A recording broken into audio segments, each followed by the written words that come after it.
အာဆင်နယ်ကပေးတဲ့10တန်းကိုယူမလားဒါမှမဟုတ်လို့ရှိရင်ကိုပါကိုဒါကိုတမိုင်းကိုရေးမလားခရစ်စတယ်ဘဲလီနေရာနေခင်ဗျားတို့ဝင်စဉ်းစားကြည့်စမ်းပါ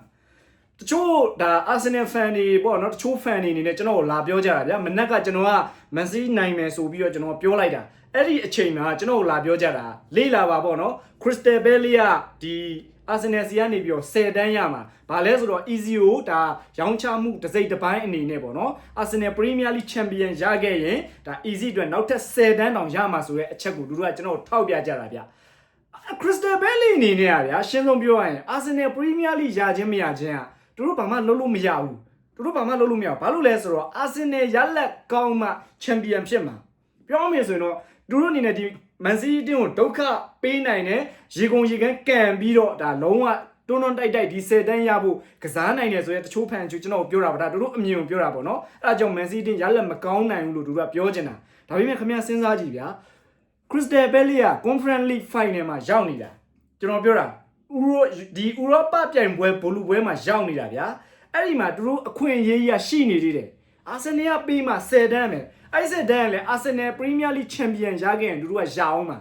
အဲ့တော့တို့ဒီပွဲကိုနိုင်ကန်ဒီဖြစ်စေအနိုင်ရှုံးဒီဖြစ်စေဘာမှအရေးမပါဘူးအာဆင်နယ်ကသူ့လို့သူကောင်းကောင်းလုပ်ရင်ပရီးမီးယားလိကရမှာပဲဘာလို့လဲဆိုတော့အာဆင်နယ်ကမန်စီးတင်းတဲ့2မှတ်ကွာနေရဗျာဟုတ်တယ်မလားတို့ကပွဲတိုင်းနိုင်အောင်ကန်ရင်ခရစ်စတယ်ဘဲလီက10တန်းရမှာပဲဟုတ်တယ်မလာ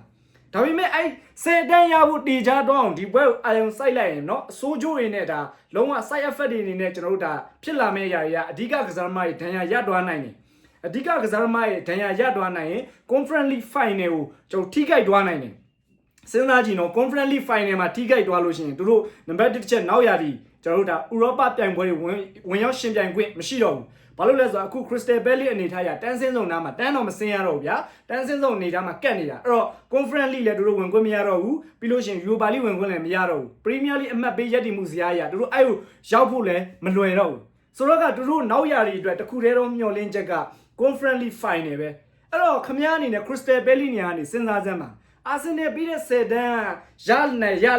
တယ်ဗျာဟုတ်တယ်မလားအဲ့တော့အဲ့10တန်းအတွက်နဲ့ခင်ဗျာနောက်ရာဒီဥရောပပြိုင်ပွဲဝင်ခွင့်အတွက်ကောပြီးလို့ရှိရင်ဥရောပဖလားရဘူးတဲ့အင်္ဂလန်အတင်းတင်းနေနဲ့တမိုင်းထက်မှတ်တမ်းထိုးဖို့အခွင့်အရေးလမ်းတွေရောအကုန်လက်လွတ်ပြရမှာလားကျွန်တော်ပြောတာကျွန်တော်မထင်ဘူးဗျာဟုတ်တယ်မလားအာဆင်နယ်ဒီခရစ်စတယ်ဘဲလီအနေနဲ့အဲ့အခွင့်အလမ်းကြီးကိုလက်လွတ်ပြီးတော့ဒီ10တန်းလောက်ကိုမမောနေမယ်လို့တော့ကျွန်တော်မထင်ဘူးဗျာတေးကြတဲ့တို့ဒီ Conference League ပြိုင်ပွဲအတွက်ပဲအခုချိန်မှာလုံးဝအာယုံရောက်နေမှာပရီးမီးယားလိမှာလည်းတို့ဘာမှမျှော်လင့်စရာမရှိတော့ဘူးဗျာဟုတ်တယ်မလားတန်းလည်းမစင်းရတော့ဘူးဥရောပပြိုင်ပွဲအတွက်လည်းဝင်ခွင့်မရှိတော့ဘူးဟုတ်တယ်မလားအဲ့တော့ဒီကြတဲ့တို့အဲ့ပြိုင်ပွဲကိုပဲအာယုံစိုက်နေမှာဒါအကြောင်းကျွန်တော်ကဒီနေ့ပွဲစဉ်ဒီမန်စီးတင်းရဲ့ပွဲစဉ်လို့ပဲကျွန်တော်ကပြောတာမန်စီးတင်းအနေနဲ့ဒီပွဲကလုံးဝအနိုင်ကန်ရမှာဗျာဟုတ်တယ်မလားအဓိကကစားသမားတွေလည်းတော်တော်များများဆုံးလင်းပါနေပြီကန်ရမှာလည်းမန်စီးကွင်း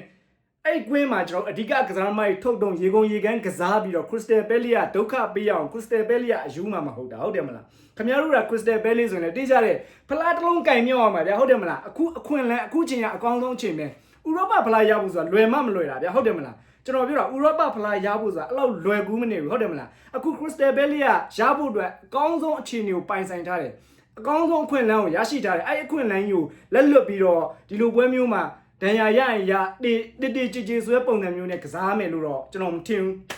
းဒါကြောင့်ကျွန်တော်ကမန်စီးတင်းနိုင်မယ်လို့ပြောတာဒါပေမဲ့တို့တေကြည်ကစားရင်တော့ကန်မှာမန်စီးကွင်းတစ်ဖက်ကလည်းမန်စီးတင်းအနိုင်ရရှိဖို့အတွက်စူးစမ်းပန်းစားလုပ်လာမယ့်အချိန်ကစားသမားတွေကလည်းပရီးမီးယားလိကိုအာဆင်နယ်ကချေချော်ရင်ငါတို့ယူမယ်ဆိုတဲ့စိတ်ဓာတ်နဲ့ကန်မဲ့အတင်းဖြစ်နေတာအဲ့တော့တေးကြတဲ့ဒီနေ့ညမန်စီးတင်းရဲ့ပွဲပဲမန်စီးတင်းရဲ့စိတ်သက်ပိုင်းဆိုင်ရာအရာလည်းအနိုင်ကန်မှာလည်းအိမ်ခွင်းပြီးတော့ Crystal Palace အနေနဲ့ Conference League ကိုအာယုံစိုက်ထားမှာအဲ့တော့ဘာတွေပဲဘလို့ပဲပြော